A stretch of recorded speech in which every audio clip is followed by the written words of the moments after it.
UFC. Pesquisa nas áreas de raça, gênero, envelhecimento, sistema prisional e violência. Salva de palmas.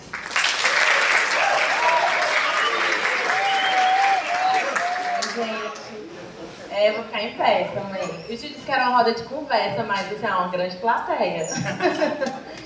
É isso, gente. Eu sou Yara Bruna, né? Sou mulher negra.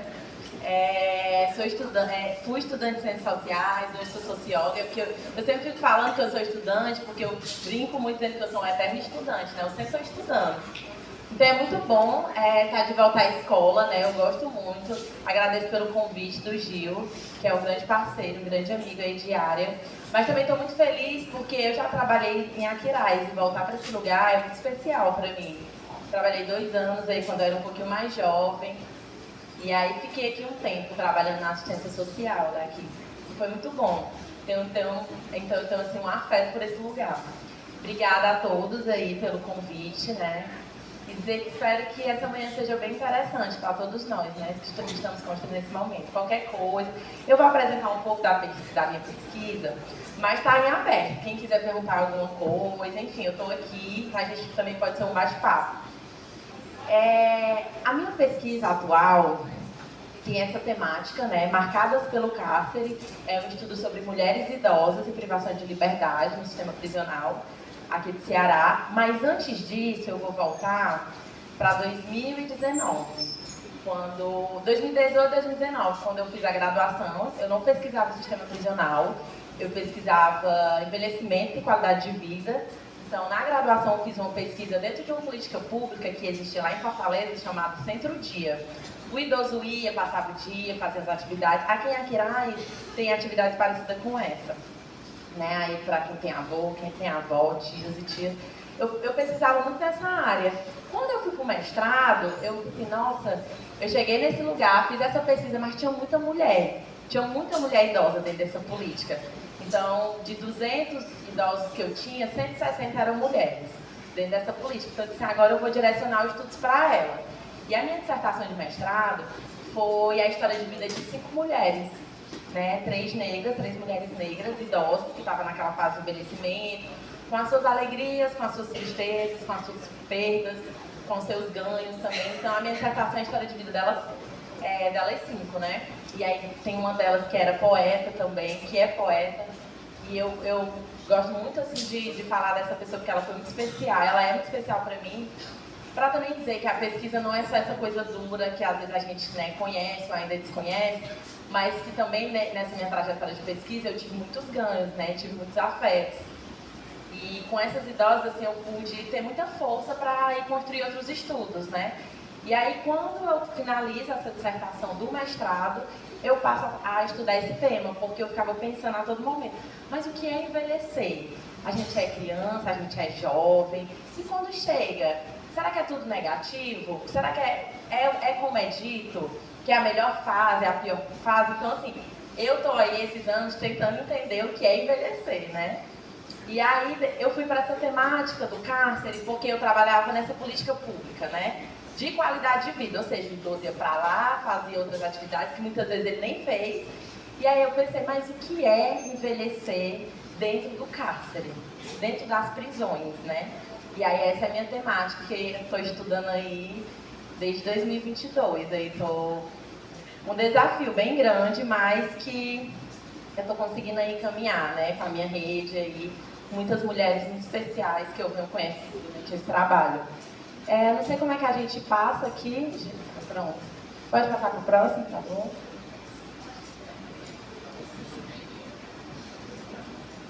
Vai lá, a gente vai lá.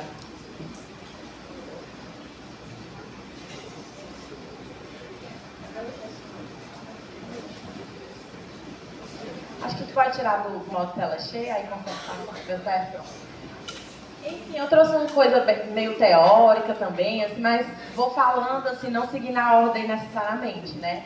Mas, como eu falei, né, surgiu 2017, porque eu fiz a pesquisa aí do mestrado, 19, mas 17 eu já vinha pesquisando na graduação esse envelhecimento, que é ser velho, e aí de gênero também para as mulheres.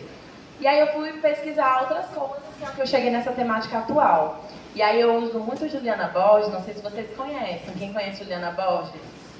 Ninguém? Pois hoje, né, estou apresentando aqui um pouco também de Juliana Borges. Ela é uma intelectual negra, né, uma mulher negra, e ela pesquisa sobre encarceramento. Ela tem um livro bem pequenininho que se chama Encarceramento, sobretudo sobre encarceramento de pessoas negras, porque hoje a maior parte de pessoas que estão dentro do sistema prisional no Ceará e no Brasil são pessoas negras. E por que pessoas negras são tão aprisionadas, né? Então o estudo de Juliana fala disso e o meu estudo também, um pouco disso, né? Então, ela sempre diz que falar sobre prisões é romper o silêncio. Por quê? Porque eu sempre também digo que é um gargalo, né? Que é um espinho. Ninguém quer falar sobre presídio. A pessoa faz alguma coisa ali ou não, né? E vai para esses espaços e depois a sociedade esquece. O que acontece com elas? Então, falar sobre prisões, encarceramento é romper com o silêncio que é imposto. Porque quando essas pessoas vão para lá, talvez muitos de nós pensem, mas eu quero saber o que acontece com essas pessoas, né? Então, além de tudo isso também que como eu fui apresentada aqui, né? Eu até esqueci de falar isso, que é uma coisa muito importante. Eu também sou defensora de direitos humanos, né?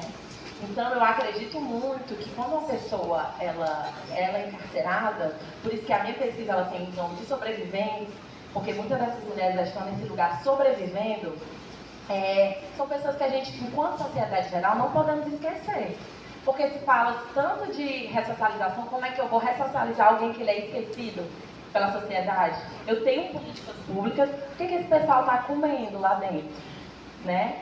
Então, essa pesquisa ela ficou, o meu primeiro campo, quando eu assumi o doutorado, estava acontecendo aqui no Ceará uma pesquisa com a Secretaria de Segurança e com a UFC, que a gente ia passar alguns meses visitando os presídios, né, para fazer entrevista, que é o censo, né? Já fazia mais de 10 anos que não era feito. E eu fiz parte dessa pesquisa ano passado. E a gente passou 3 meses visitando vários presídios no Ceará inteiro. Baturité, Sobral, vários. Todo o complexo que tem aqui na Aquiraz, em Taintim. Então a gente conversou com muita gente, né? Tanto mulheres, homens, enfim. E aí a gente pensa que falar sobre isso é romper com esse silêncio, né? Que Juliana fala. Então depois, quem quiser aí pesquisar quem é Juliana Borges, né? Ela tem estudos muito interessantes, coisas que podem interessar muitos de vocês. E aí ela fala que há muito tempo tem aumentado esse número de pessoas. Então o que está acontecendo? A violência está aumentando, os presídios eles são feitos para uma determinada população, o que está acontecendo? Então o debate dos nossos estudos é muito e meio a perguntar mesmo o que está acontecendo que a população carcerária no Brasil tem crescido tanto. E que quando essas pessoas saem, a gente sabe que muitos voltam. Então, o que está acontecendo? Então, a pesquisa, ela caminha também, digamos, para tentar achar respostas, né? E aí, eu também sempre falo que o sistema prisional, e aí muitos autores vão falar disso, que a base do sistema prisional, infelizmente, é uma base violenta, né? É uma base que tem uma simbologia punitivista. Ou seja, quando o sujeito ele comete alguma coisa, ele vai ser punido, ele não vai ser ressocializado. Então hoje, para mim, que estou há algum tempo estudando isso, falar sobre essa ressocialização é muito difícil. Porque às vezes eu não estudo isso, mas eu tenho acesso aos centros socioeducativos. E aí também alguns movimentos de mães e familiares, de pessoas que estão presas e reclusas. E aí é muito triste quando a gente vê que tem muito jovem que vai para o centro e ele fica lá um tempo, quando ele sai ele não tem nenhuma oportunidade e aí encontra de novo esse mundo caótico, violento que existe, né? Porque a gente sabe que as oportunidades já são muito difíceis para as pessoas que são da periferia, pessoas pobres. Imagina quando essas pessoas passam pelo sistema prisional. Então é um outro modo de vida, né? Elas são marcadas, né? Então, muitos desses jovens socioeducativos, eles estão migrando para o sistema prisional. E aí, isso é o que vem preocupando muito a gente, né? Eu não sou familiar, mas eu faço parte de grupos de familiares, mães, esposas, filhas, né? E filhos de pessoas que estão no prisional. Então, vem acontecendo uma coisa que os jovens vão para o socioeducativo e eles passam a migrar para o prisional. Então, o que está acontecendo? Qual a resposta do Estado para isso? Essa galera não está tendo acesso à escola, à rede de saúde básica, à assistência social? E aí é uma coisa que é muito interessante. Quando chega esse nível do sujeito estar no prisional, a gente entende que tudo de política pública falhou. A escola falhou, a saúde falhou, a assistência social falhou. Então, todas essas portas foram fechadas para que essa pessoa possa estar chegando ali. Né? Então, a gente entende que a pessoa não acorda um dia e diz assim, hoje eu vou cometer alguma coisa e vou parar no presídio, porque eu quero. Não é. Existe todo um sistema que coloca esse sujeito nesse lugar. Né? E muito desse sistema é violento, é racista, né? Então, são bases realmente punitivistas, né? Então, a gente vai para o outro lado, que também é a presença das pessoas idosas. Então, na minha pesquisa, vou falar um pouco mais na frente, tem mulheres que chegaram velhas no sistema, mulheres idosas, e tem mulheres que envelheceram lá dentro. Pode passar. E aí, eu acho que está pequeno, mas vou falar assim de modo geral, são alguns objetivos da minha pesquisa. O geral realmente é entender o significado de envelhecer dentro desse lugar. E aí, quando eu falo envelhecer, nessas duas características, chegar já idosa, então hoje a gente tem um número bem pequeno de mulheres idosas, bem pequeno. Acho que aqui no Ceará a gente representa 100%, 2% são mulheres, a partir de 60 anos, porque a população carcerária, ela tem... E aí, quando eu falo Ceará e Brasil, é muito jovem. Né? Então, a gente tem muito, a juventude assim, encarcerada. Tem muito jovem no sistema. Né? Então, assim, eu tenho pessoas de 20, 22, 35 anos. De 25 a 35 anos é o maior número que tem dentro do sistema. Então, é um sistema muito jovem, né? Tanto masculino como feminino. E quanto também os centros LGBTQI APNA+, né? Que aqui a gente tem que é o IMEU, daqui em Aquiraz. Não sei se vocês sabem, mas aqui no Ceará a gente tem um presídio, né, para essa população. E aí, o objetivo realmente é entender o significado de envelhecer dentro desse lugar. Se chegar na velhice é um desafio, né, porque é um modo de sobrevivência. E aí tem muito isso, porque as pessoas estão envelhecendo mais, porque a juventude também morre muito. Né? Tem a questão da taxa das mulheres que não engravidam tanto como antigamente. Então, são vários fatores, mas a violência também está atrelada a isso. Porque hoje, né, a juventude está morrendo muito. Juventude periférica, então as pessoas de uma certa idade, elas estão envelhecendo mais. Então, a gente tem aí algumas previsões que daqui para 2060 a gente vai ter uma população muito grande de idosos, né? E aí, meu estudo também pergunta muito isso. O que as políticas públicas e o que o Estado vai fazer para essas pessoas, né?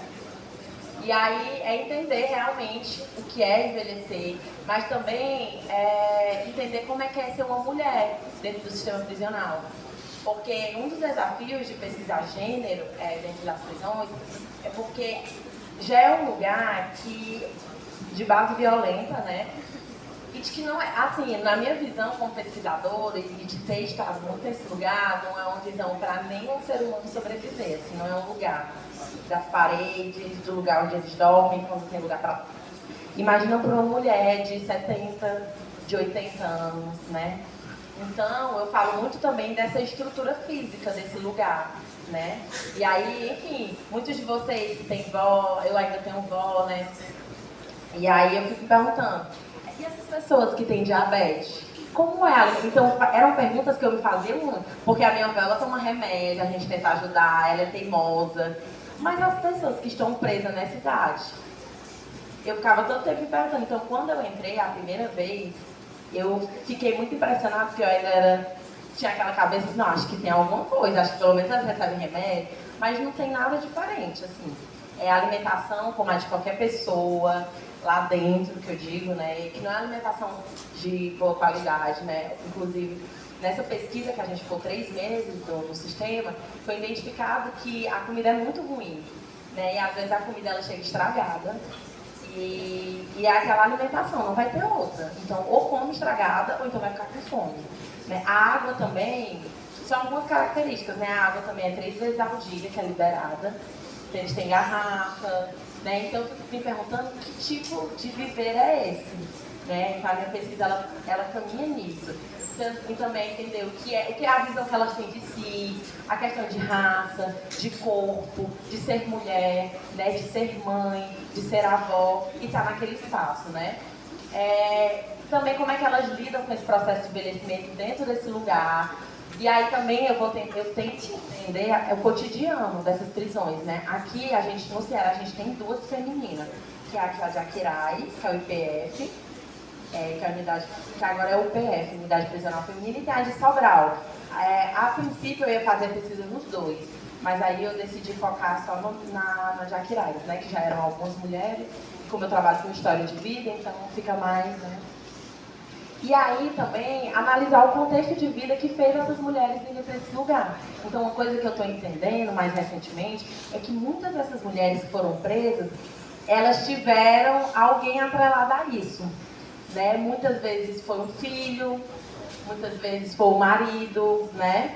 Então assim, elas estão muito, a prisão delas estão muito atrelada ao outro, né? Aí me perguntaram, mas por que essas mulheres são presas? A maioria é tráfico de droga, né? E muitas são pegas com quantidades não tão altas, assim, digamos. Mas é até uma coisa que a gente não tem como falar em carceramento, falar sobre racismo e não falar da lei de drogas, né? Que é aquela lei que diz quando a pessoa é pega e aí tem um mínimo, que é 25 gramas, né? Que tá aí em processo aí, se isso vai mudar, isso vai ficar. Mas, por que essa lei ela é discutida? Porque a maioria das pessoas que são presas, com poucas quantidades, são pessoas negras, né? E aí essa lei ela é para quem? Então por isso também a lei de drogas é uma coisa que o movimento negro discute muito hoje. Pode passar, por favor. E aí aqui é o Lopes, a minha pesquisa. Aí assim, a minha pesquisa ela passou por uma modificação. Quando eu entrei, eu queria entender o que essas mulheres viviam lá dentro. Só que eu entendi que eu tenho um número de mulheres lá dentro, mas eu também tenho muita mulher egressa, ou seja, que saiu do sistema. Como é que elas estão vivendo aqui? E aí, eu tanto faço pesquisa no IPF, né, que lá hoje tem 673 internas, e lá dessas 673, 8 são idosas. E aí também eu faço parte de alguns movimentos e colaboração com a Pastoral Carcerária, que é uma pastoral que tem vários voluntários, né, da Igreja Católica. Aí tem voluntário, cientista social, sociólogo, advogado, que recebe esse público para dar algumas orientações. Também tem psicólogo, assistente social. E aí lá tem uma unidade no Pirambu, que eu também vou para lá às vezes no final de semana, porque fazem atendimento, e lá tem algumas idosas que passaram pelo cárcere, já foram presas, mas estão cumprindo em liberdade. Então hoje a pesquisa tem isso também. Tanto as mulheres que estão presas, mas também as mulheres que já passaram. Por isso que o nome ficou Sobreviventes, né? E aí, pode passar. Aí aqui é um pouco da metodologia, porque quem é da pesquisa, né, a gente faz essas metodologias, enfim. Mas a minha pesquisa é uma pesquisa social, tem uma abordagem qualitativa que vai trabalhar ali com dados, a história de vida. Eu quero entender a vivência dessas pessoas através do que elas me dizem, não do que a sociedade me diz, mas a partir da narrativa delas, né? E aí é um estudo compreensivo, e aí tem uma visão interseccional, então eu estudo raça, classe, gênero e geração, né, que é uma categoria muito importante para mim também nesse estudo. E aí o lugar de pesquisa é o IPF, mas também as mulheres que estão em liberdade, mas elas formam também uma rede ali de apoio. As mulheres a partir de 60 anos também trabalham com observação.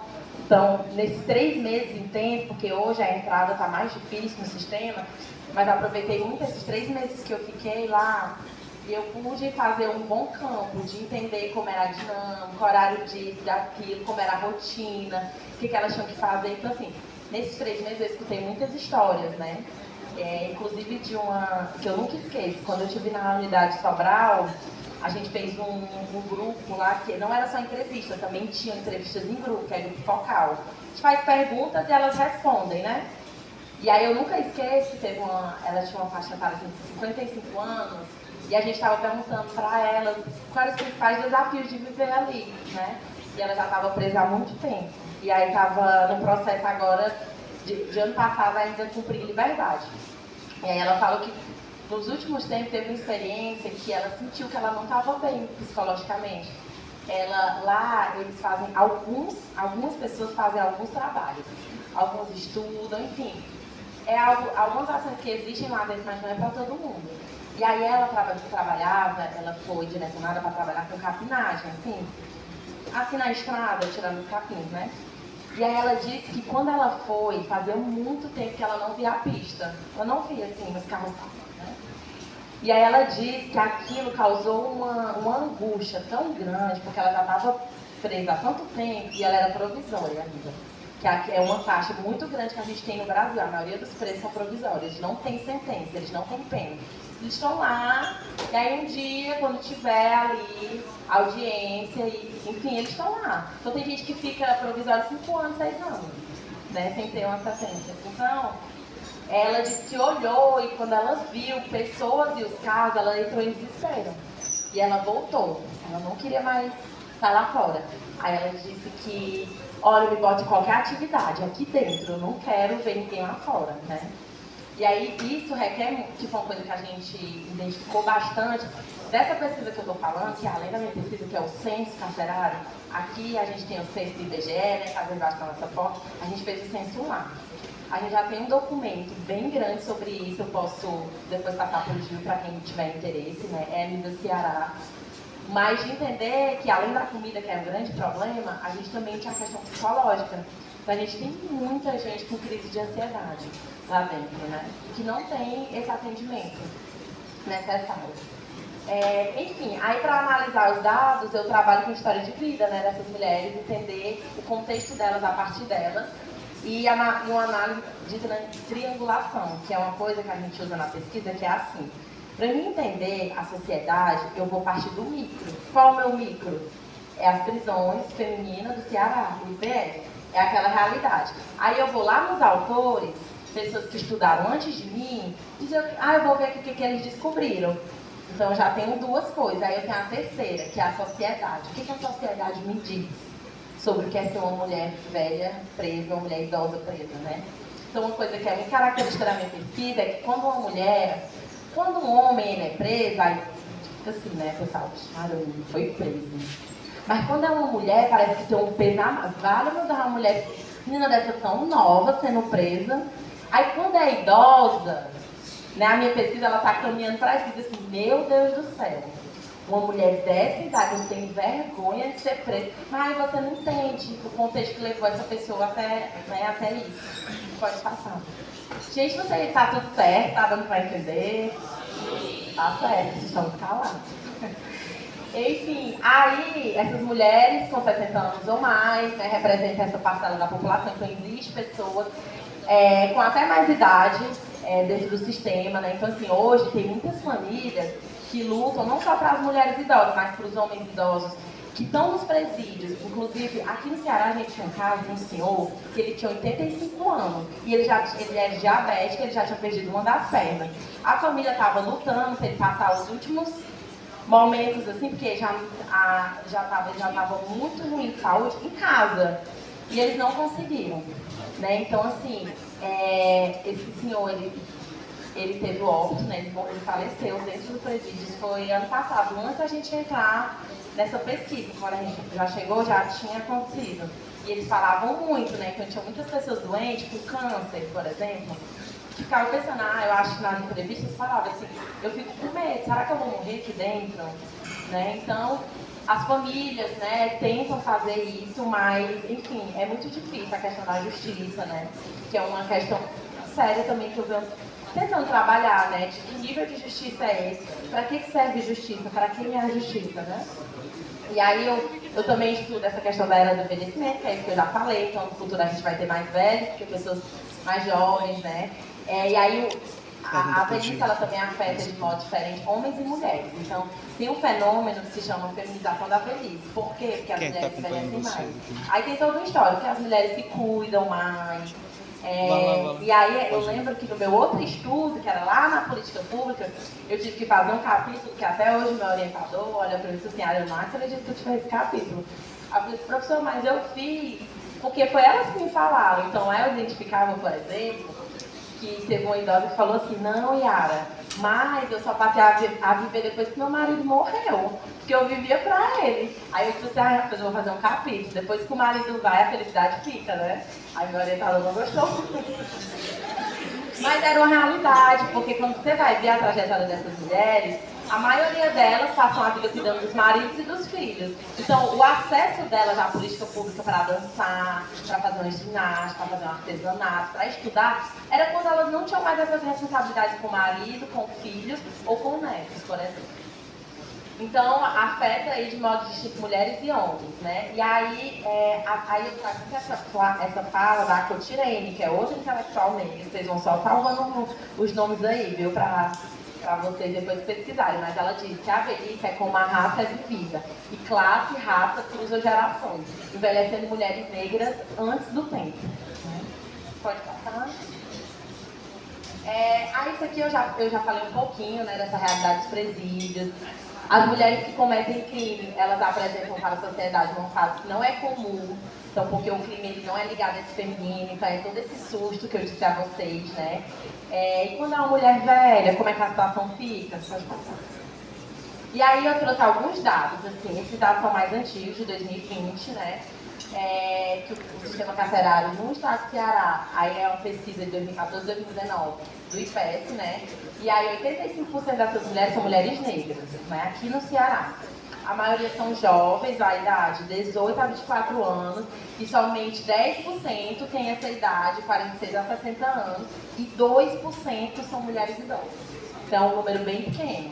Então, a taxa de aprisionamento, ela vai crescendo aí. Hoje nem é mais, tá maior do que 2019. Então, no Ceará também tem um aumento dessa taxa. E aí, no Ceará, tem uma característica, nos últimos dados, é porque a taxa de encarceramento no Ceará ela é maior do que no próprio Brasil. Aqui no Ceará é um estado que encarcera muito, que aprisiona muitas pessoas. E aí, que é do Senapem, que é uma pesquisa de 2023, né? Que aí vai mostrar que no Brasil a gente tem aí 4,25% de mulheres em situação de liberdade.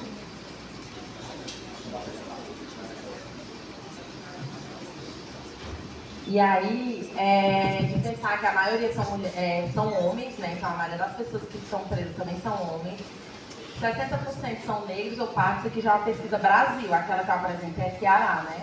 Maioria jovem também, então somente aí 11,82% tem essa idade. Ali chegando no envelhecimento, na parte mais idosa ali, então nacionalmente o Brasil também é um número menor. E aí ó, ainda é menor do que no próprio Ceará. Ceará a gente tem hoje mais de 2%, 2,3%. Aí no Brasil inteiro representa 1,63% pessoas que estão em privação de liberdade e são pessoas idosas, né? Pode passar, estou terminando aqui. De acordo com a Flauzina também é uma grande pesquisadora que estuda sistema prisional e raça, porque ela diz que uma coisa está atrelada à outra. Ela não tem como, nas pesquisas dela, ela diz que não tem como pesquisar sistema prisional e falar de raça, porque a gente tem um fenômeno que a maioria das pessoas que estão presas são negras, né? E ela é brasileira, né? E nada menos que a orientadora dela foi a Angela Davis. Vocês conhecem a Angela Davis? Não, a Angela Davis vocês conhecem. Então, a Flauzina, ela foi a aluna dela, né? E ela vai dizer que não é possível resguardar o sistema penal de ter uma imagem desgastada pela atuação visivelmente pautada pelo racismo, né? Então, o sistema prisional do Brasil, ele produz diariamente o genocídio da população negra. Pode passar. Aí aqui as considerações finais, né? Que nada de finais, essa pesquisa aí bateu no final. Vai demorar um tempinho, mas enfim. Então, assim, o país não tem preparo nenhum, né, para realmente mudar a vida dessas pessoas depois que elas são encarceradas. Então, acontece muito isso que eu estou dizendo. O menino vai para o sistema socioeducativo, aí vai para o prisional, ele sai do prisional. Na pesquisa, a gente tinha uma dificuldade muito grande delas e deles dizer quanto tempo eles estavam presos. Eles não sabiam, porque isso é muito comum lá dentro, eles perdem noção de tempo, porque não tem relógio, não tem calendário. E aí eu conversava muito com eles e falava assim, mas tu não lembra quanto tempo tu tinha? Ele falou assim, não lembro, mas vamos contar. Aí ele, 2000 e tanto, eu entrei, fiquei tanto tempo. 2017, eu entrei, fiquei tanto tempo. Aí depois, aí início já eram as 4, 5 entradas. Quando ia somar, uma pessoa de quase 30 anos, de 30 anos, ela tinha passado quase 10 anos presa. Quando eu falava o total, eu falava assim, meu Deus, eu passei de tudo isso aqui dentro, entre idas e vindas, que é uma coisa que a gente identificou, né? muitos dos que saem, eles acabam voltando. E aí é todo o sistema. Sai, tem uma questão que eles não têm documentação. O próprio sistema prisional, hoje no Ceará, ele perde a documentação das pessoas, então ela já sai sem uma identidade. Aí para conseguir um emprego, a primeira coisa que eles pedem, os antecedentes criminais. Então a empresa não vai contratar. E aqui no Ceará, tem uma pauta que a gente está trabalhando muito, que é as cotas para as pessoas egressas. Né? As cotas de emprego mesmo, né, para as pessoas egressas. Tem uma secretaria também que trabalha com isso, né, e tem a casa de ressocialização. Só que diariamente são muitas dificuldades dessas pessoas irem, dessas pessoas acessarem esses lugares que às vezes elas não têm nem, às vezes estão de tornozeleira, não pode sair do bairro, que é uma outra questão. Então, assim, atrelado a essa pesquisa tem muitos desafios, né? E o intuito é entender esses desafios, né, e de colaborar, de tentar, futuramente, políticas públicas e que a sociedade passe a olhar para essas pessoas. Porque não é porque elas estão presas que elas têm que ser esquecidas, né? E aí, a Juliana Borges, que eu falei lá na frente, depois vocês vão pesquisar quem é ela fala uma coisa que é muito necessária, que é as prisões são espelhos de nós. As prisões, elas são sim espelhos de nós. Aquelas pessoas ali não fizeram uma coisa sozinha, a gente vive em sociedade. Então, para muitas daquelas pessoas estarem ali dentro, é porque a gente falhou, né? Porque a gente falhou. Que a gente está deixando muitos dos nossos meninos negros morrerem, quando eles não morrem, eles vão para o prisional. Né? Então a gente está falhando diariamente. Né? E aí, para terminar, essa pesquisa de doutorado, eu sempre falo isso, né? Elas sofrem vários desafios. Primeiro, por serem mulheres. Segundo, por ser uma mulher negra. E depois, por ser uma mulher negra idosa. E aí, privada de liberdade e egressa, né? Que é o depois que elas saem. Pode passar, por favor. Só para dar certa. Pode passar. Aí eu vou deixar aqui essa frase da Angela Davis para a gente pensar. A prisão se tornou um buraco negro no qual são depositados os detritos de capitalismo contemporâneo. O desafio mais difícil e urgente hoje é explorar de que maneira criativa novos terrenos para a justiça no quais as prisões não sejam mais nossa principal âncora, né? Então, assim como Angela Davis e outros estudiosos, né, eu acho que as prisões elas nunca vão nos dar a resposta desse molde que estão hoje, não. E tem gente que fala, mas as prisões elas não funcionam como deveria. E eu falo, elas funcionam. Elas estão para aprisionar, elas estão para acabar com a vida das pessoas negras. Porque quem estão lá, quem estão sendo encarcerados são pessoas negras, são pessoas pobres, são mulheres negras, são mulheres pobres, né? Então elas funcionam sim, como deveriam. Quer tirar aquele sujeito, quer que todo mundo esqueça, ninguém vai resolver a vida daquele menino, daquela menina, e a gente sabe o que acontece, né? Então, gente, isso é um pouco dessa pesquisa, né? Tem muitos desafios ainda. É uma pesquisa que eu tento me fortalecer muito para continuar, porque é muito difícil. Mas o que me leva muito é acreditar em um futuro diferente. Eu sou uma pessoa muito esperançosa, acho que tem que ser, né, Gil? Tem que ser, porque senão a gente não consegue. Mas obrigada, qualquer dúvida, estou à disposição aí.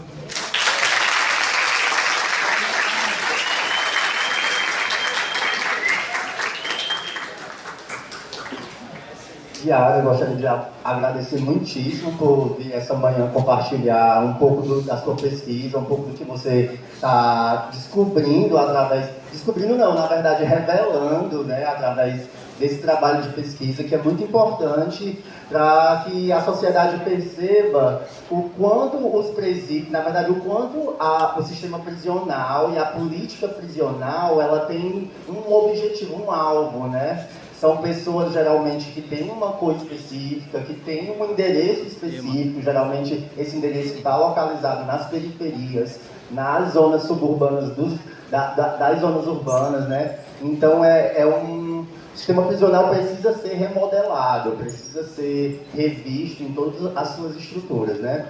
E agora, Yara, a gente vai passar por uma roda de perguntas para você, tá certo? Primeiro, gente, eu gostaria de falar para vocês muito obrigado mais uma vez pela presença e pela atenção dos que fizeram se presente atentos à fala da nossa convidada dessa manhã. E aí eu queria dizer para vocês que está passando uma lista de frequência aí para as pessoas presentes, Por favor, não saiam antes de assinar essa frequência, porque essa frequência é que vai justificar a presença de vocês nesses 2 momentos de aula, tá bom? Então, por gentileza, não saiam do auditório e assinem a lista de frequência. Pode levantar a mão aí, onde está a lista de frequência? Pronto. O resto do auditório não assinou ainda, né? Eu peço um pouco mais de velocidade, tá bom? Na assinatura aí, para dar tempo de todos assinarem. E aí eu gostaria de chamar o aluno Maurício, na verdade eu vou até você para...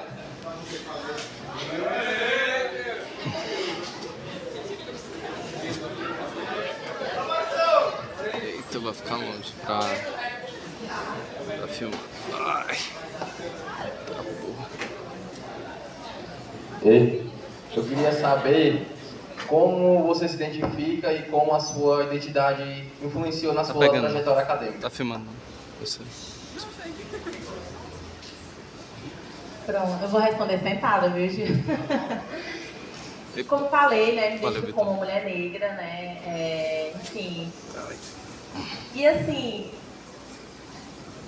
todas as perguntas que o Gil me mandou foi bem desafiadora pensar sobre elas, né?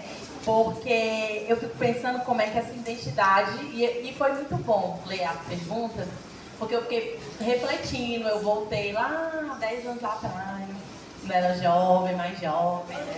Talvez eu pareça jovem, mas eu não sou tão jovem, viu, gente? Mas eu fiquei pensando muito, e aí eu acho que essa resposta, ela vai muito do que me influencia, é sempre as que vieram antes de mim, né? Então, assim, o que me influencia é a minha avó, que não teve esse acesso que eu tive, mas que ela lutou muito para ter esse lugar. Mas antes dela, todos os meus ancestrais aí, que lutaram muito, e talvez muitos de vocês também, que lutaram muito para vocês hoje estar na escola, porque a gente sabe que muitos dos nossos não tiveram esse acesso à educação, esse acesso à pesquisa. E eu posso dizer assim, que enquanto universidade, né, a universidade ela abriu muitas portas para mim, muitas, assim. Né? Então eu sou fruto também desse lugar, mas eu também sou fruto da periferia. Então antes da universidade, eu tenho minha família, eu tenho minhas referências, minhas avós, minhas tias, minha mãe, né? Que não foi nesse espaço, mas ela lutou muito para que eu chegasse nesse espaço. Acho que eu respondi, né?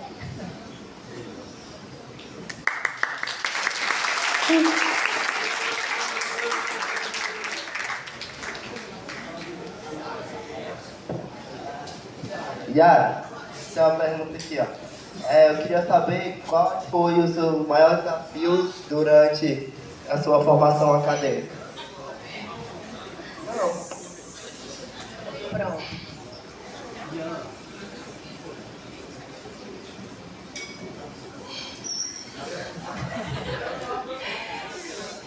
Gente, os desafios foram muitos, viu? Quem vê close, viu, não vê corre. Porque o primeiro foi assim, que quando eu passei na universidade, eu fiz cursinho. Fiz cursinho na UFC à noite, eu trabalhava. Eu comecei a trabalhar no ensino médio, né? Então eu trabalhava de tarde, estudava de manhã. E aí eu morava nesse tempo no Bom Jardim, em Fortaleza. Gente, eu trabalho lá, viu, hoje?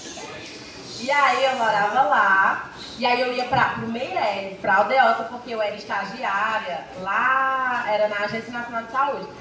E aí eu estagiava lá, e depois eu ia pra escola, que era no Adalto Bezerra, ali na 3 de maio. Aí de noite, depois do horário da escola, eu ia pro cursinho, que era até 10h30 da noite. Aí eu só cochilava pra no outro dia trabalhar. Então, assim, foram muitos desafios, e um deles era o financeiro, porque pra manter o cursinho, eu precisava pagar, né? Meus pais não tinham muitas condições.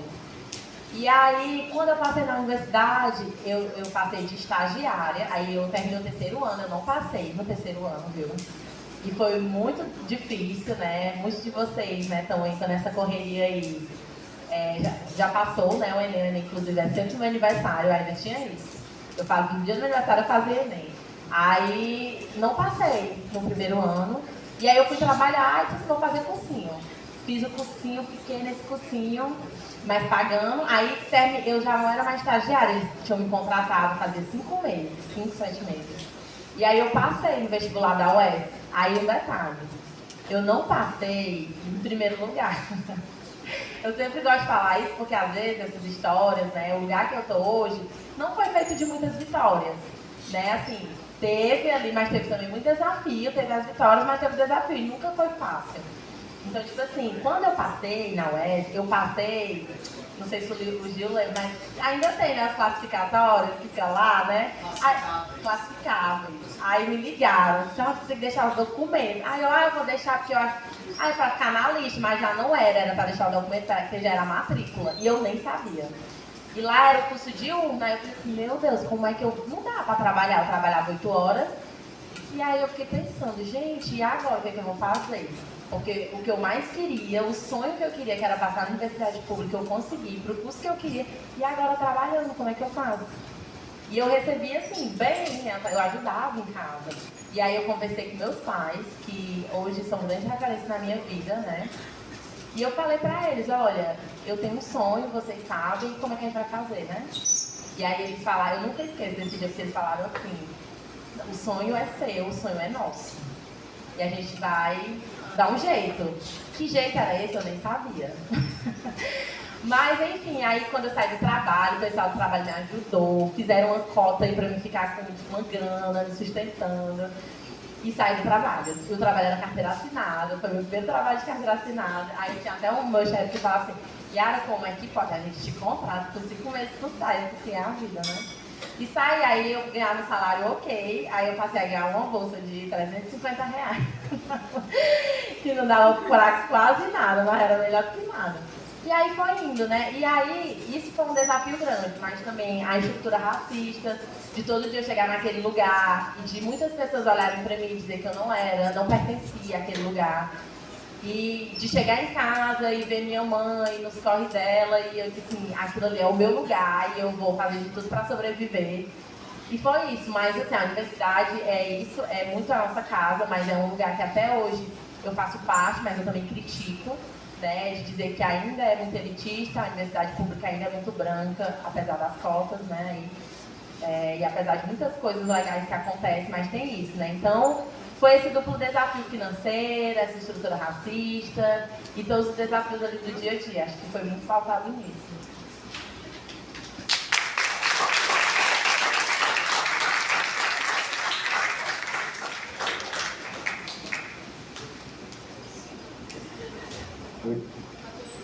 Você pode compartilhar alguma experiência marcante que tenha mudado sobre ser uma mulher negra na academia? É difícil. Quando eu paro para pensar nessa pergunta, é difícil, porque eu pensar em uma experiência, porque eu tive algumas, mas eu acho que a primeira coisa, assim, são as referências negras que eu tive dentro da academia, que foram poucas, assim, na minha trajetória, por exemplo. Quando eu entrei na graduação em Ciências Sociais, eu fiquei horrorizada, porque a gente não estudava pessoas negras. Né? Eu fui estudar intelectuais negros, né? E tudo isso no mestrado. Então a gente fazia, assim, entre os alunos, um grupo de estudo. Vamos estudar Angela Davis, vamos estudar Carla Cotirene, vamos estudar pessoas negras que fizeram mudanças dentro da universidade, dentro da pesquisa, né? Então, isso foi me moldando, assim, com essas referências, mas também professores e professoras que tinham trajetórias muito parecidas com a minha e estavam na universidade já como professores, e eu olhava e eu dizia assim, é possível. Mas tem uma coisa que eu falo que é muito combustível de quem está na graduação, vai fazer após, como eu faço ainda, que é o doutorado, que é a pesquisa. Então, a minha pesquisa, ela me fortalece muito. No Centro-Dia, que foi a primeira pesquisa que eu fiz, eu tinha as mulheres de lá, né, que a gente conversava muito, e elas falavam, Yara, é tão bom te ver jovem, fazendo essa pesquisa dentro da universidade. Então, assim, talvez eu não tenha um acontecimento, mas foram vários acontecimentos, né, várias pessoas que chegaram para me fortalecer e para dizer assim, é possível. Então, eu entendia que eu não ia ser a grande pessoa que ia mudar o mundo, né, não sou essa pessoa, infelizmente, né. Mas eu estava ali, minimamente, com os meus passos ali, com os que estavam comigo, contribuindo para a gente sonhar uma coisa diferente do que estava acontecendo ali. né? Então, acho que a pesquisa, ela me dá muito isso. Naquele tempo, as mulheres idosas, que me davam muita força. E hoje também o prisional, porque quando eu chego para conversar com essas mulheres, entender a trajetória delas, às vezes elas, né, algumas vezes que eu fui, né, que eu não podia fazer entrevista, ainda não tinha sido autorizado, eu ia só para visitar, porque tem isso no sistema prisional. O masculino, se vocês pensarem assim, no dia de visita, as filas são gigantes. Aqui no Complexo da Aquiraz é enorme as filas. Mulheres, crianças, mas no feminino não. Elas são muito abandonadas. Então a gente tinha um grupo que fazia visitas para as mulheres que não tinham visitas, né? A gente não está conseguindo acessar mais. Mas a gente fazia assim, só para conversar, para saber como é que ela estava, porque às vezes a família era do interior, às vezes ela não tinha família. Então, acho que essa troca da pesquisa, né, de entender aquele contexto e de sentir assim que eu estou fazendo alguma coisa, talvez não muito, mas é um caminho, me dá todo esse combustível, assim, acho que até para fortalecer a caminhada mesmo. É isso.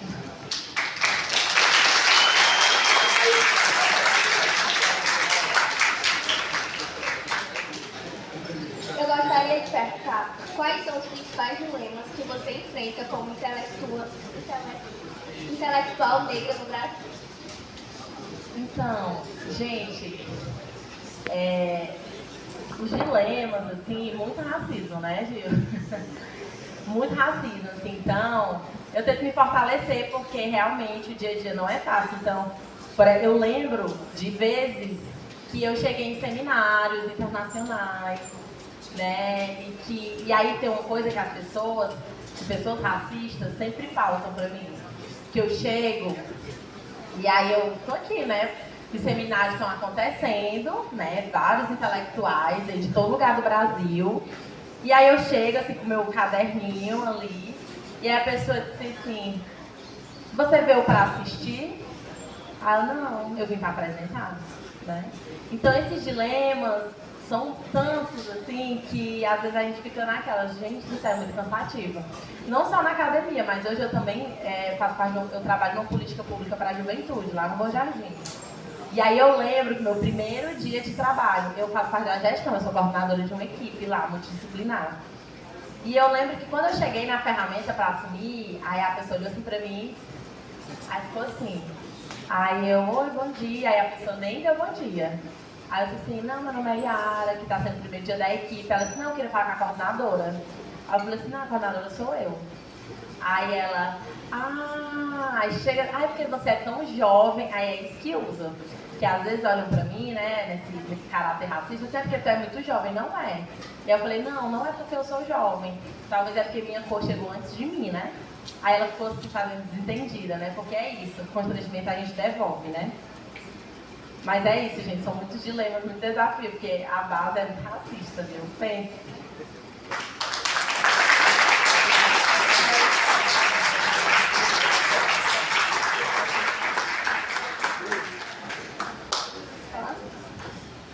Como você lida com a discriminação ou com o preconceito dentro do ambiente acadêmico? Pronto. É difícil. Que é isso, são dias bons e ruins, assim. Como eu falei, tudo que não só comigo, mas com outros colegas, com outros amigos. Mas eu tenho me fortalecido muito na minha rede de cuidado, tanto na academia, né? Com colegas que hoje já são aqui de Fortaleza, mas já estão fazendo mestrado, doutorado em outros lugares. E a gente se fortalece muito, né? Mas, para essa pergunta, especificamente, eu queria falar uma coisa. Tem uma iniciativa que tem me fortalecido muito. Primeiro é o Mulheres Negras Resistem, que é de onde eu vim, né? É onde eu faço parte. Que é uma formação política, social e afetiva entre mulheres negras. É de, com e para. É de mulheres negras, para mulheres negras e com mulheres negras, né? E a gente é uma formação de 1 ano. Hoje eu sou pesquisadora nessa rede, mas eu já fui aluna. E lá foi um encontro assim, que mudou muito minha trajetória quando eu encontrei outras mulheres. Com trajetórias diferentes da minha em alguns aspectos, mas que a gente se fortalecia muito. Então a gente se encontrava, eram 20 mulheres, cada ano são 20 mulheres.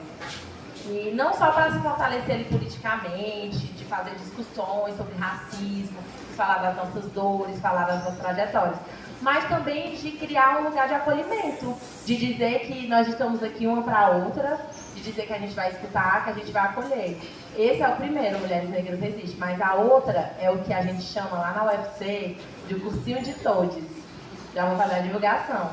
Lá na UFC, alguns alunos, né, e alunas da pós-graduação, do mestrado, doutorado, a gente criou voluntariamente, ninguém é pago para nada, é só que a gente acredita mesmo, em fazer um cursinho preparatório para pós-graduação.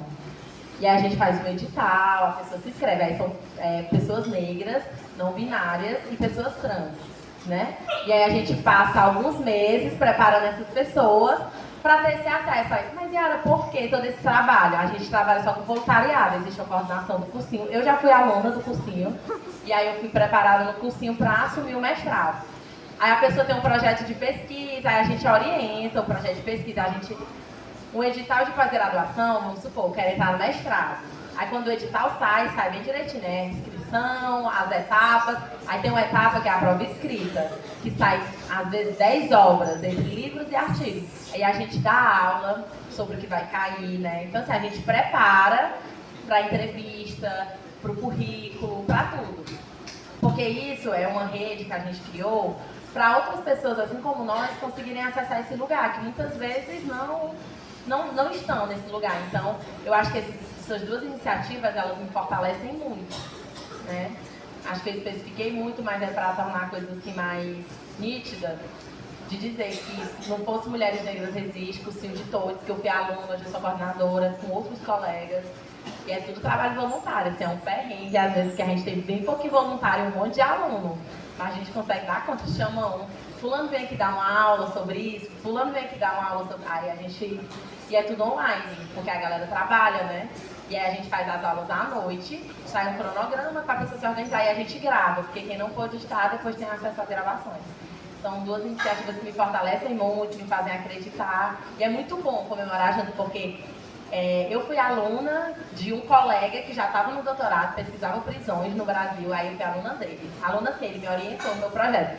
E aí, ano passado, eu orientei uma pessoa muito especial, que é a Lara. Ela tinha saído da graduação e queria pesquisar as mulheres que estão cumprindo liberdade com as tornozeleiras, né? E aí, eu orientei o trabalho dela junto com outra amiga. Aí, a Lara passou no mestrado, né? E quando ela passou, no outro dia ela me ligou. Ela disse, Lara, eu passei, morrendo de chorar. Eu disse, assim, Lara, é isso. Aí eu disse, ó, Lara, eu choro bem muito, comemoro, mas próximo ano, que foi esse ano, né, eu quero que você venha como voluntária. Que é isso, um vai, mas puxa os outros também. Hoje a Lara, ela tá no cursinho como voluntária. É isso.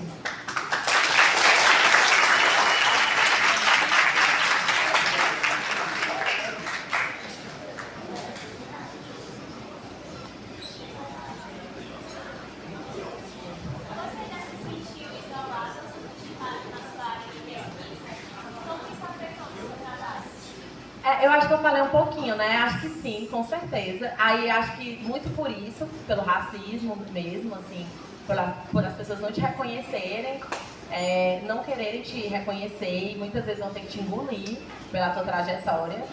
Mas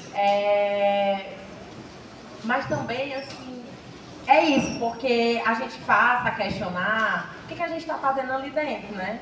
E aí, para isso, que eu falei para vocês, né, que às vezes a gente se sente forasteira, que quem fala disso é a Patrícia Hill Collins, que ela estuda raça e ela fala, né, que nós, pessoas negras, que estamos nesse espaço, nós somos, ela usa um nome em inglês que é o outside with, que é forasteira de dentro. Então, eu sempre me considerei uma forasteira de dentro, ali, nós que estamos ali, né, esses corpos negros, a gente está lá e vão ter que engolir, porque é um lugar que não foi feito para nós, né? A gente sabe há muito tempo quem é que ficou dentro das universidades públicas, ainda acontece muito. Mas a gente está ali para acessar mesmo esse espaço, para ficar no espaço, para trazer os nossos também, né? Então, assim, rola muita bad, gente, é muita bad. Eu vinha no caminho com o Gil, já tá... já estava assim, eu tô cansada, não sei o quê. Mas existe muito fortalecimento. Isso afeta porque afeta a nossa saúde mental, porque a pós-graduação é isso, elitista, racista. Mas é um espaço que a gente tem que estar lutando por pesquisas como essa, que para muita gente não é interessante falar da população negra. Às vezes está ali com pesquisa que tem que falar sobre raça, e a pessoa nega falar sobre raça, porque não quer falar sobre isso dentro da universidade.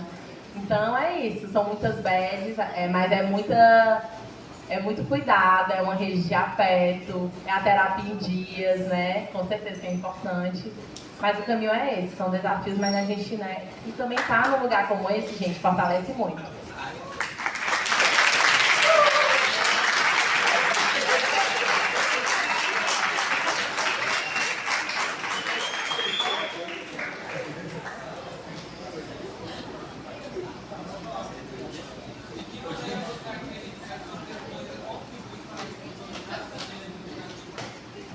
Pronto. Então, também são as crises, né, que a gente fica assim, é porque, assim, pesquisar a prisão, a gente fica pensando, eu queria mudar tudo, eu queria explodir tudo e nascer outra coisa que não seja isso. Mas não pode fazer isso, né? Eu não vou fazer isso, né? Enfim. Mas é esse desafio de entender, assim, o que eu tô fazendo. Hoje, talvez, com a cabeça mais madura, e talvez por isso que eu tô nesse tema, eu entendo, assim, que eu tenho um trabalho ali, eu acredito muito naquele trabalho de formiga. Eu tô ali, pequena, fazendo, tem outras pessoas fazendo também, né? Talvez eu não vou mudar o mundo amanhã, mas a gente está caminhando para dar resposta e dizer assim, o que tem não funciona como deveria, funciona para outra coisa, né?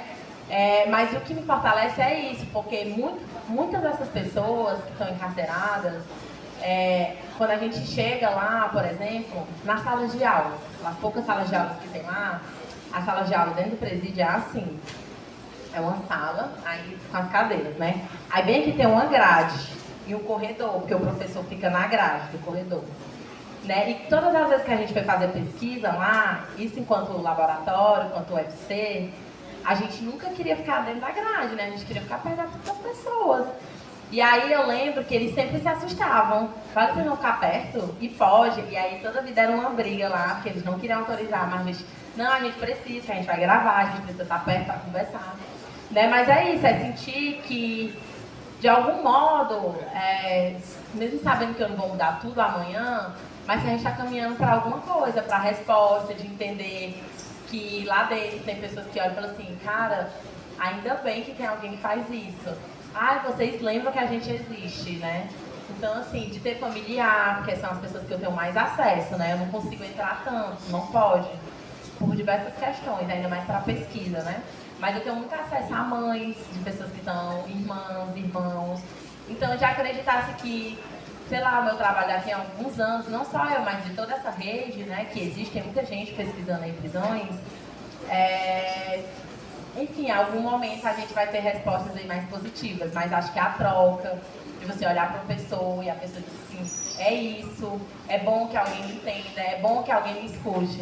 Então, na minha primeira pesquisa, com as idosas lá, sempre o dia, elas queriam, foi assim, uma crise, porque elas queriam que eu colocasse o nome delas na pesquisa, e eu não podia, por questões de ética, a gente não pode.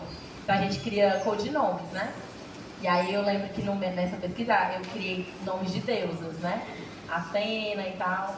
E aí ela, Yara, mas eu olhei a pesquisa e não vi meu nome. Eu falei assim, não, dona fulana, a gente não pode botar o nome.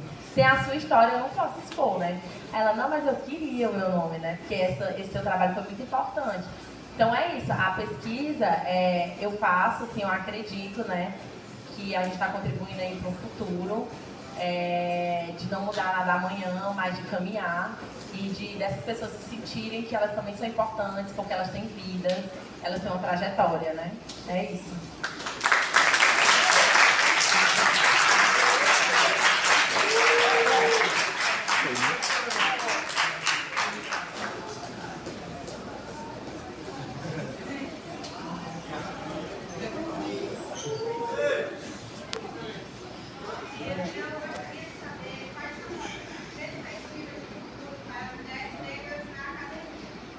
Pronto, gente.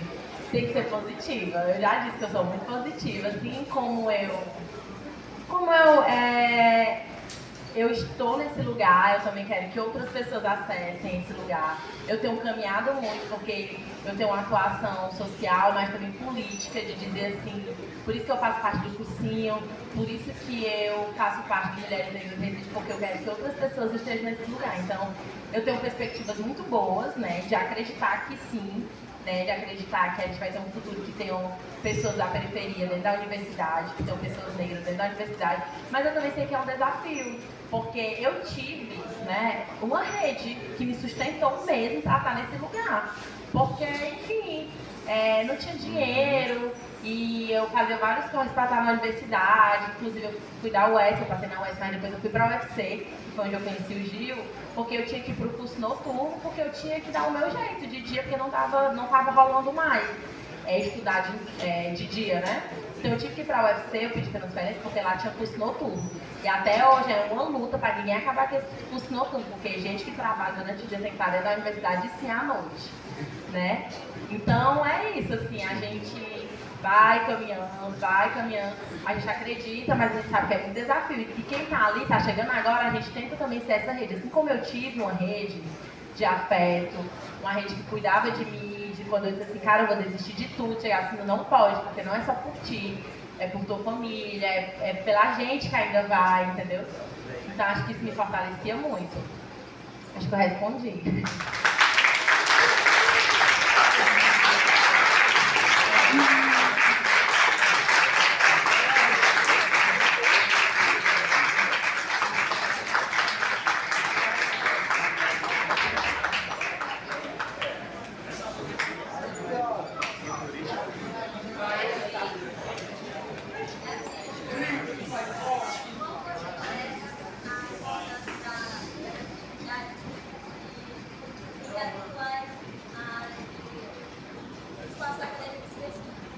Pronto. De extrema importância, porque às vezes, no curso de Ciências Sociais a gente dava um monte de gente branca, mas quando a gente ia ver, tinha um monte de gente negra fazendo história muito antes deles, né? Então, por isso que a gente precisa de pessoas. Eu passei 4 anos em um curso de Ciências Sociais, de base de humanas, mas eu acho que só ouvi falar 2 pesquisadores negros, e aí quando eu fui pro mestrado, tinha um professor convidado, que é o professor Guilherme Marcondes, do Rio de Janeiro.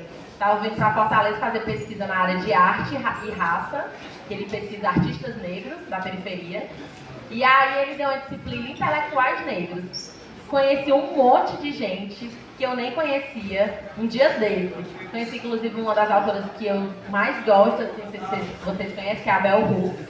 Quem conhece Bell Hooks aqui, quem não conhece, conheçam, porque ela é muito incrível nos estudos dela. Então, assim, e aí quando me faz essa pergunta também, essa representatividade, eu lembro muito, porque, enfim, né, a gente fica meio assim de falar essas coisas, mas eu tive muitas representatividades. Mas eu tenho uma irmã mais nova, que é a Vitória. Ela tem 20 anos e ela cresceu comigo e a gente é irmã parte de pai e ela teve uma história muito desafiadora na infância, assim, porque ela não é filha da minha mãe e aí a gente ficou com a guarda dela. E minha mãe trabalhou muito, então eu cuidei muito dela. E quando a Vitória ficou grande, uma das primeiras coisas que eu fiz, eu estudava na UES ainda, ela estava maiorzinha, ia ter um evento na UES e não tinha ninguém pra ficar com ela, né? Aí eu disse assim, mãe, eu vou levar ela? Eu disse, não, levar essa menina, não sei o quê. Ela é 10 anos mais jovem que eu, né? Aí ela tem 20 hoje, aí eu disse, não, vou levar ela. Aí eu levei ela pra universidade a primeira vez. Aí ela olhou assim, um monte de gente estranha, né? Aí eu falei assim, irmã, olha aqui esse lugar. Ela, irmã, tu estuda aqui, eu estudo, e tu também vai estudar aqui. Né? Então, assim, eu tive muita representatividade e a Vitória sempre fala que eu também sou representatividade para ela. E hoje, ela faz pedagogia na UES, né? Passou no vestibular e foi muito difícil, mas ela conseguiu. Então, assim como eu tive representatividade, eu também sei que eu sou uma representatividade na vida de muitas meninas, de muitas mulheres. E é isso, eu acho que pra mim o que importa é isso, e a gente sempre costuma, né, dizer, irmã, a gente vai levar as outras, então hoje não tenho só a Vitória na minha família, tenho outra irmã minha, minhas primas também, que fazem ciências sociais, 12, aí, enfim, a gente vai carregando os nossos, né?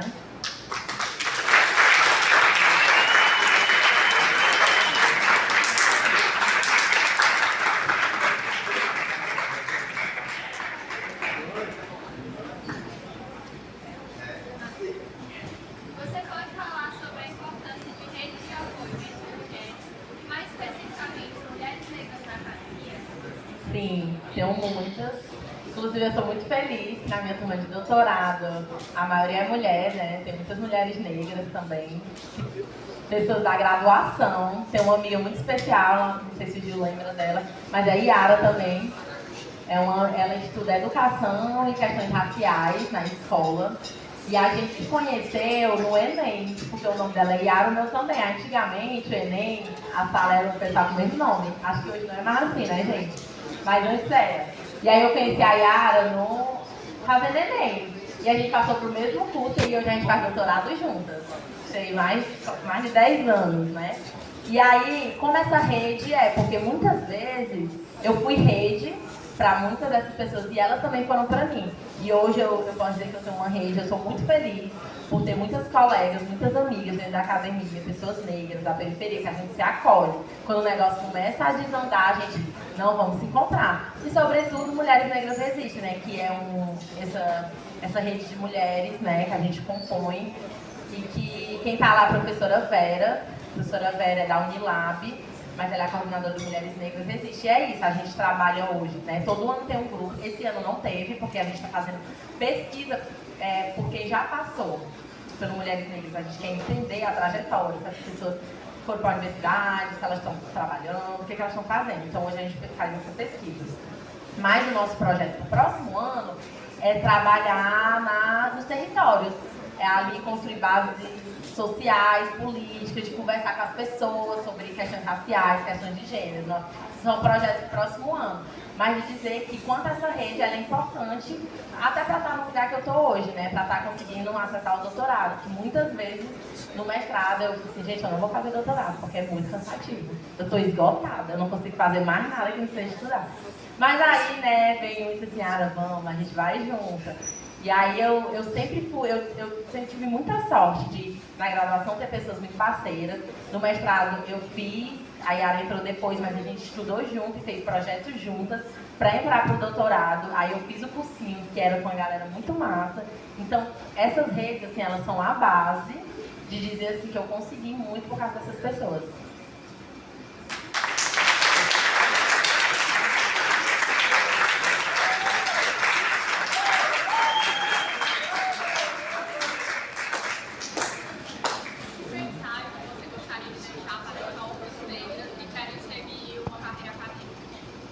Pronto, gente, são muitas mensagens, mas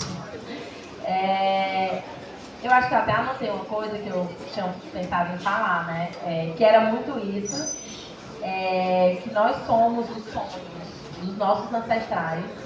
Então, o que eu queria deixar realmente é que esse lugar ele é possível, ele tem muitos desafios, mas ele é possível. E de todas as vezes que você pensar, assim, que eu passei muito por isso, né, de desistir, eu pensava muito nos ancestrais, nas minhas avós, na minha mãe, né, que minha mãe, ela foi empregada doméstica, né, então, tipo assim, eu cresci na cozinha dos outros, minha mãe ali, né, e aí eu fui crescendo e minha mãe sempre falava, olha, eu não quero isso pra você. Então, isso as autoras falam muito, né? Quando você começa a ler autoras negras, faz todo sentido, né? Então, a autora que ela fala, nós somos os sonhos dos nossos ancestrais, né? Então, eu estou nesse lugar, muitos de nós estamos nesse lugar, porque vieram pessoas antes de nós, né? E todas as vezes que eu penso que eu sou merecedora desse lugar, porque eles traçaram também a minha trajetória, é isso. Não sou só eu.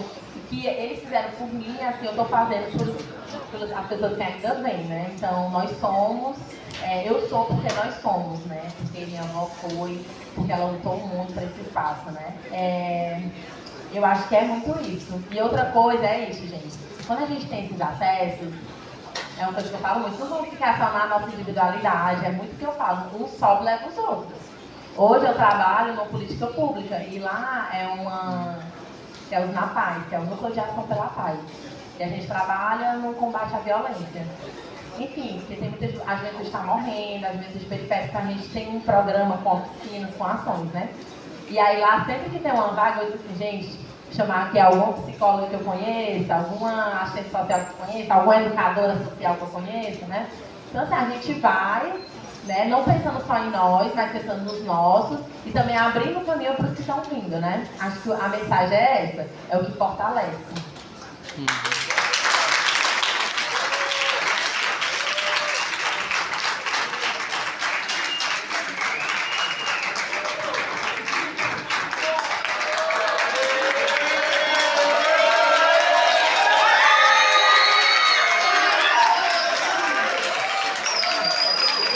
Gente,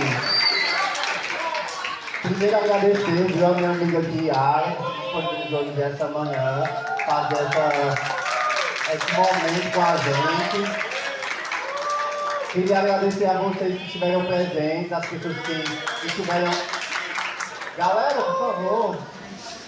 Gostaria de agradecer as pessoas que estiveram atentamente aqui no momento, um momento muito importante como esse, que revela pra gente como funcionam algumas estruturas da nossa sociedade. Aqueles que estiveram atentos, que participaram de alguma forma, meu muitíssimo obrigado. Mas, primeiramente, eu gostaria de mais uma salva de palmas para a nossa convidada aqui.